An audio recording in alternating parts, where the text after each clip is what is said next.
আসসালামু আলাইকুম। ইয়াপ। আসলে সালামের উত্তর তো ইয়াপ না, ওয়ালাইকুম আসসালাম। ওকে, ওয়ালাইকুম আসসালাম। জি, আসলে আমি আপনার জন্য একটি বই এনেছিলাম, ইসলামের নারী অধিকার ও সংগ্রাম। বইটি অনেক ভালো, আপনি পড়ে দেখতে পারেন। ওকে, ইসলামের বই। আচ্ছা, তো দাম?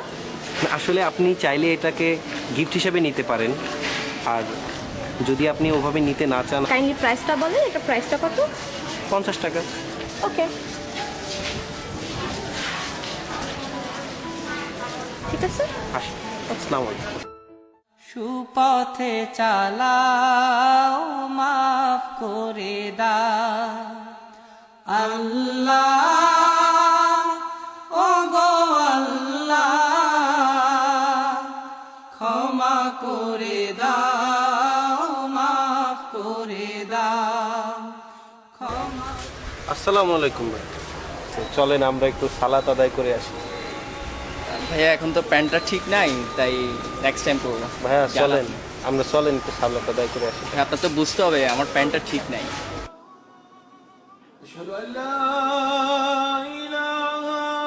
কত সুন্দর আজানের ধ্বনি শোনা যাচ্ছে। ভাইয়া চলে। আসলে ভাইয়া সময় নাই, একজন হিসেবে ওয়েট করতেছি। ভাইয়া 5 মিনিট লাগবে নামাজ পড়তে। না, ঠিক আছে ভাইয়া, বলছেন অবশ্যই করবো। আল্লাহর ঘরে ডাকছি। অবশ্যই করবো, একটু ইমার্জেন্সি হ্যাঁ, আমার চলেন কাজ ভাইয়া। আছে ভাইয়া। অবশ্যই অবশ্যই চলেন যাবো, আপনি ভাইয়া। বলছেন খুব ভালো লাগছে। যতদিনে জীবন বিনা বাজিবে, সুপথে চালাও মা। আজ আবার কি হলো জনাব সাইকেল? জানি প্রতিবার যখনই আপনার চেইন পরে কোনো না কোনো সুখবর তো আসে, তো আজকে কি সুখবর বলেন তো?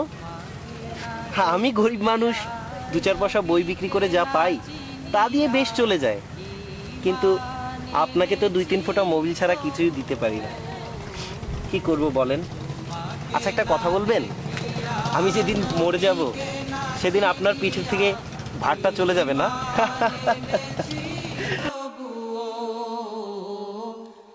এই উসিলায় রহম দয়া বিলা, ক্ষমা করে দাও, মাফ করে দাও, ক্ষমা করে দাও, মাফ করে দাও আল্লাহ। সুপথে চালাও, মাফ করে দাও আল্লাহ, ও গো আল্লাহ, ক্ষমা করে দাও, মাফ করে। কালকে তো বলেছিলেন আপনার প্যান্টে সমস্যা। চলেন আজকে আমরা সালাদটা আদায় করে আসি, আজানের ধ্বনি শোনা যায়। ভাইয়া ভাইয়া এখন তো আমার কিছু কাজ আছে, আমার দাওয়াত আছে এক জায়গায়, ওখানে যাইতে হবে। ভাইয়া বেঁচে থাকলে তো কত দাওয়াত খেতে পারবে। খাইতে চলেন। পারবো ভাইয়া, নামাজ পড়ে নিবো, একটু আল্লাহর সমস্যা নাই, ঘরে চলে পড়ে যাই। নিবো ভাই, পড়ে নিবো। এই একটু দাওয়াত আছে, ওখানে যাইতে হবে আমার। কালকে থেকে ইনশাল্লাহ পড়বো আমি, ঠিক আছে? এসেছেন ভাই, মাইন্ড করছেন ভাই? না ভাই, আসসালামু আলাইকুম। أشهد أن محمدا رسول الله.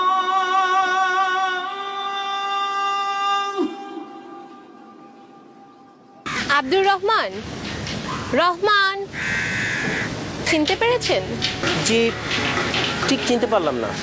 আমি ওই যে স্টেশনে ইসলামের বই। ও আচ্ছা আচ্ছা, হ্যাঁ বলেন। আপনাকে কিছু প্রশ্ন করার ছিল, যদি আপনার সময় হয়। আচ্ছা, ওই দিনের পর আমি আপনার অনেক খবর নিয়েছি, খবর নিয়ে জানতে পেরেছি আপনি অনেক সম্ভ্রান্ত পরিবারের একজন মানুষ, বুয়েটের স্টুডেন্ট ছিলেন।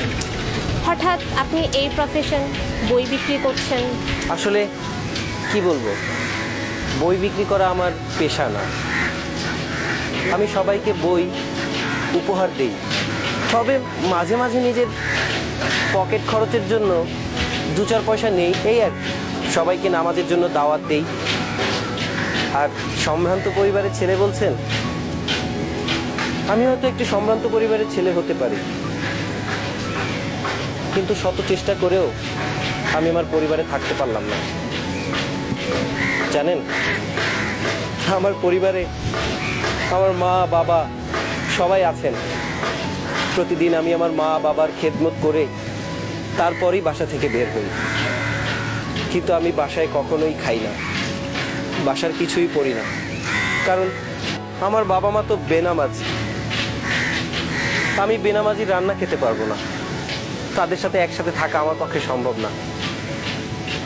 তাই তাই থাকছি না তাদের সাথে, আর ইসলামের পথে নিজেকে বিলিয়ে দিচ্ছি, সবাইকে নামাজের জন্য দাওয়াত দিচ্ছি। এই তো চলে যাচ্ছে, বেশ ভালোই চলে যাচ্ছে। আচ্ছা আসি। আসসালামু আলাইকুম রহমতুল্লাহ। আসসালামু আলাইকুম রহমতুল্লাহ।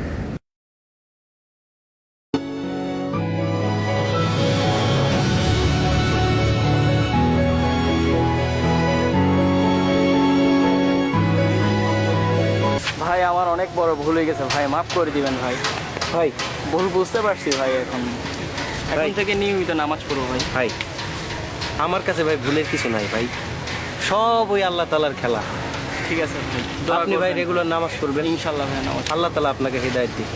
ভাই দেখেন, আজকে নামাজ পড়ার জন্য ওদের সবাইকে নিয়ে আসলাম, যেরকম আমাকে উপদেশ দিচ্ছেন সেরকম ওদেরকে উপদেশ দিচ্ছি, ওরা মান্য করেছে। ভাই ভাই খুবই খুশি হয়েছি ভাই, ভাই আল্লাহর উপদেশ আমি খুবই খুশি হয়েছি ভাই। আল্লাহর উপদেশ আমার জীবন আজকে সার্থক যে আমি আপনার মতো একজন মানুষকে ভালো করতে পারছি। আপনারা সবাই নামাজ পড়বেন তো আজকে থেকে? ওয়াদা করেন, ওয়াদা করেছেন তো?